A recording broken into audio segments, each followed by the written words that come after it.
Good evening, class. Professor Ferguson. My name is Robin Anderson, and this is my first video journal posting for this class, Human Sexuality.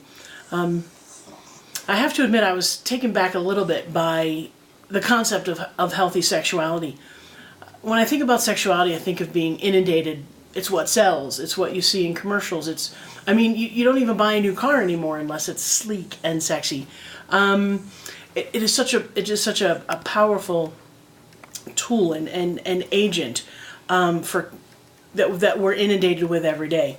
And so the concept of healthy sexuality really had to make me pause for a minute and think about what that looked like. And as I was reading, I get a sense that it's being comfortable in your own skin, in the body that you were created with, and maybe the gender is a better word instead of body.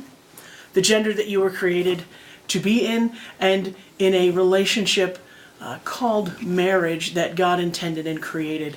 And then exploring in the confines of that marriage relationship. So when I think of healthy sex or healthy sexuality, I think of those things.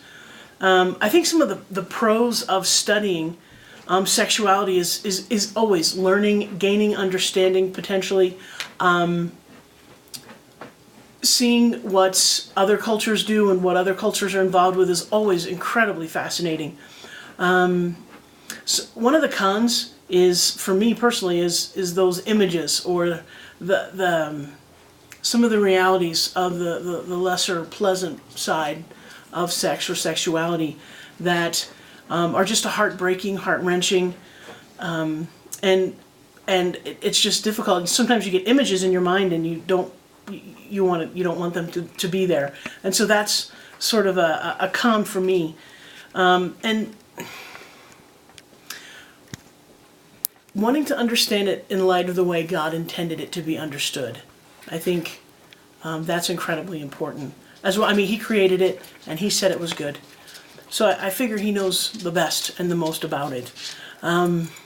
Certainly what has influenced my sexuality, being raised in the church, that list of do's and don'ts, no premarital sex, no that has definitely played a major role in forming my opinions about sex, or what should happen in a marriage, or what should not happen before marriage, or any of those things. And so definitely growing up in church, in a family who didn't talk much about sex, it was one of those things that everybody just sort of understood or whatever, but it wasn't a full-blown conversation usually.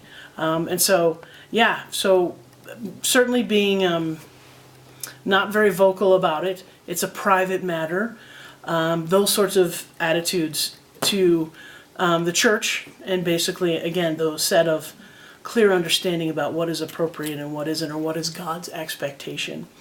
And then lastly, what are the differences in the presentations of healthy sexuality between our textbooks and Scripture? Carol is pretty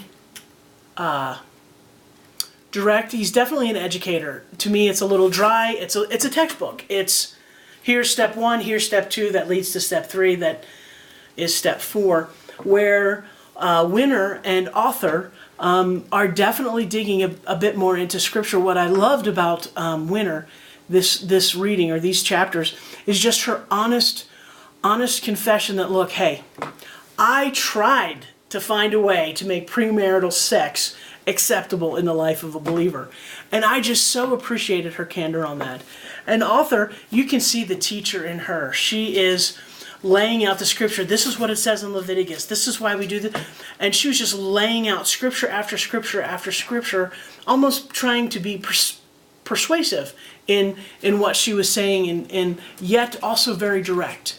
So they're very different in their, well, they're different in their styles for sure, but Winner and Author are a bit more aligned where Scripture is concerned, and Carol, well, I just sort of feel like Carol is more of a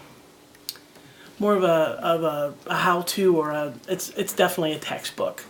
So yeah, I think those are my takeaways from this week. should be interesting to see how, as class continues, how any of that changes, if it does. And I'm hoping to be able to learn some more things that will help me as I continue to prepare and educate myself to be a counselor. I'm sure this issue of sex and sexuality will be a theme in some people's recovery, and so I'm looking forward to learning more. All right, guys, take care. God bless.